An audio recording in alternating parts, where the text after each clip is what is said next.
Mbak Lydia, benar dari Jerman dan Ais? Iya, benar, saya Lydia. Silahkan duduk. Saya Vina, Mbak, dari kampus. Saya dari sekolah tugas akhir.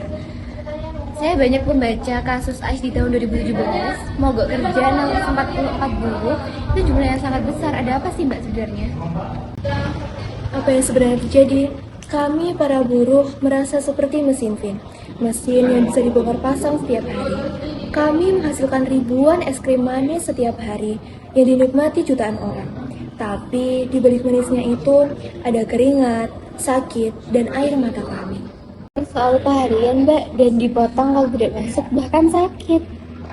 Betul, upah pokok kami sekitar 3,5 juta per bulan. Tapi itu hanya angka di atas kertas. Realitanya, upah dibagi per hari kerja. Jadi, kalau ada hari merah atau sakit, langsung dipotong. Sakit, tidak ada surat izin dokter pun yang mempan. Mereka bilang, tidak masuk berarti tidak kerja dan tidak ada upah. Seolah sakit itu adalah pilihan kami.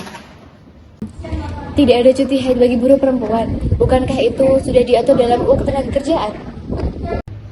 Diatur, Vin, tapi di pabrik kami itu mitos. Kami menahan sakit dan memakai celana ganda bergelap agar tidak tembus. Kalau terlihat pucat, kita ditegur, seolah-olah perempuan tidak punya siklus alami. Kami seperti dipaksa setengah laki-laki. Dan soal cuti hamil, ini yang paling mengejutkan saya. Perusahaan meminta buruh untuk mengundurkan diri. Ya, mereka tidak secara langsung bilang pecat. Mereka bilang, dengan kondisi Anda seperti ini, lebih baik Anda fokus terhadap keluarga.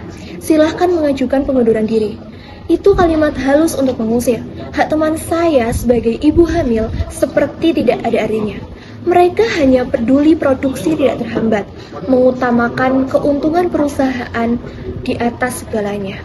Ini jelas berkaitan dengan etika bisnis, Mbak. Teori egoisme etis yang terlihat di sini. Perusahaan hanya mengejar kepentingan pribadi, yaitu keuntungan maksimal. Egoisme etis ya? Nama yang keren untuk sebuah keserakahan. Mereka tidak peduli terhadap kami. Kecelakaan kerja banyak yang dibiarkan begitu saja. Dan yang paling parah, 50% buruh tidak diikutkan BPJS Ketenagakerjaan. Bayangkan, di negara ini, jaminan dasar kesehatan saja tidak diberikan.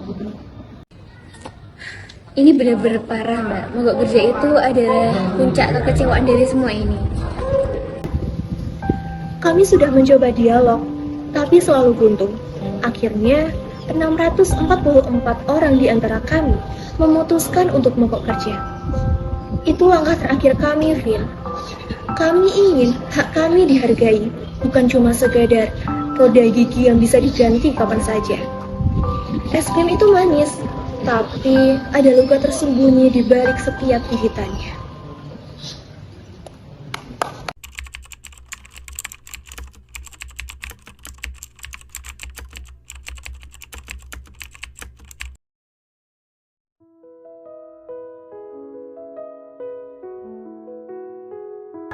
Silakan duduk.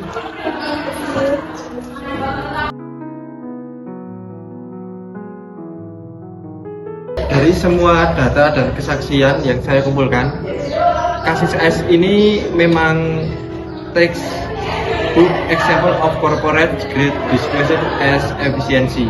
Mereka begitu sangat berfokus dengan ekspansi pasar sehingga mereka lupa bahwa ada manusia di balik itu semua.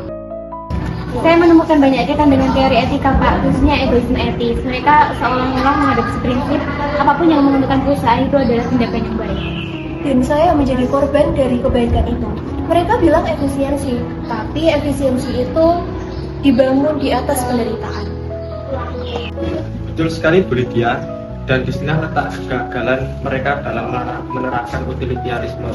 Yang seharusnya utilitarisme itu banyak manfaat bagi banyak orang, akan tetapi dalam tindakan bisnis AIS ini malah merugikan banyak orang dan pekerjaannya.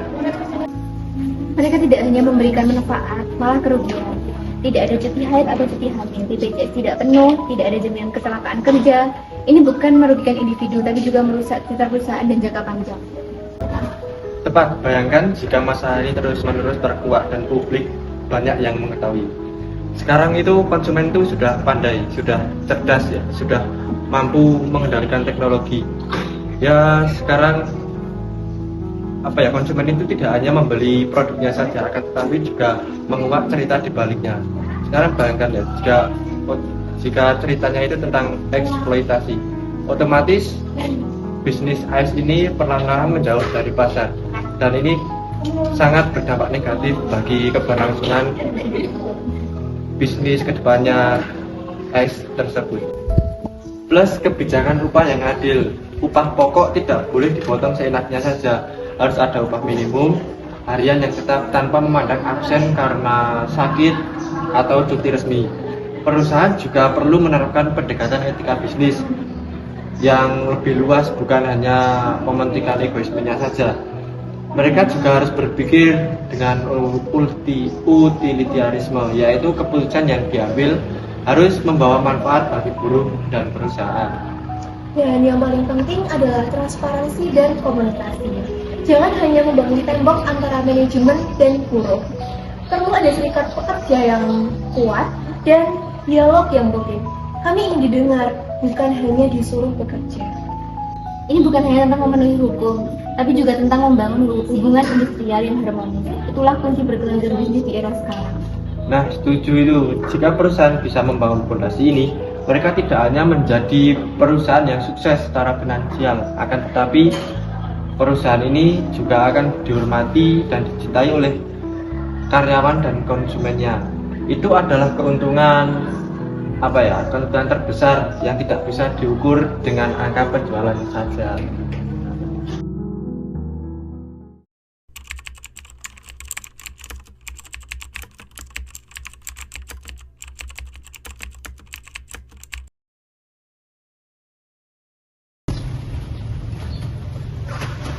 Mbak Lydia. Bu, yuk mampir dulu. Ya.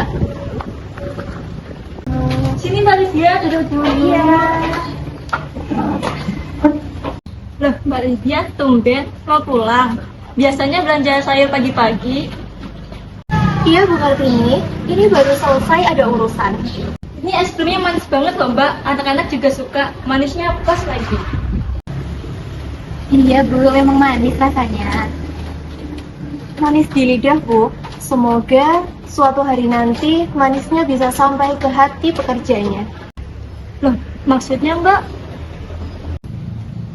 Begini Bu, dulu saya bekerja di pabrik es krim ini. Kami para pekerja berjuang agar hak kami terpenuhi, agar tidak ada lagi yang sakit karena tidak ada cuti, agar ibu hamil tidak diusir, dan agar kami semua punya jaminan kesehatan. Kami ingin di balik setiap kemasan es krim yang manis itu ada cerita tentang perlakuan yang adil dan manusiawi. Ya ampun Mbak, kok sampai sebegitunya? Saya tidak tahu sama sekali. Saya pikir perusahaan besar seperti itu sudah pasti bagus semuanya. Banyak yang tidak tahu Bu. Tugas kami para jurnalis adalah mengangkat cerita-cerita ini agar masyarakat tahu dan agar perusahaan mau berbenah. Karena Bu, keuntungan yang besar tidak akan berarti jika diraih dengan cara yang merugikan orang lain.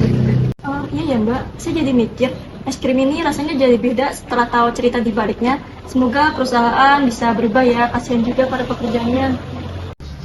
Semoga Bu, kami tidak akan berhenti berjuang. Karena ini bukan hanya tentang kami, tapi juga tentang masa depan pekerja di Indonesia. Agar tidak ada lagi cerita pahit di balik setiap produk yang manis. Kami akan terus mengawal Bu, karena etika itu bukan pilihan, tapi keharusan. Udah ya Bu, kita mau pulang dulu karena udah sore juga. Mari Bu. Mereka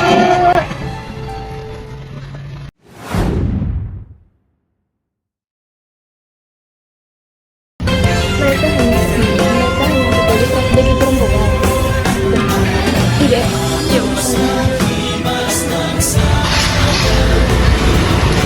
Bullshit!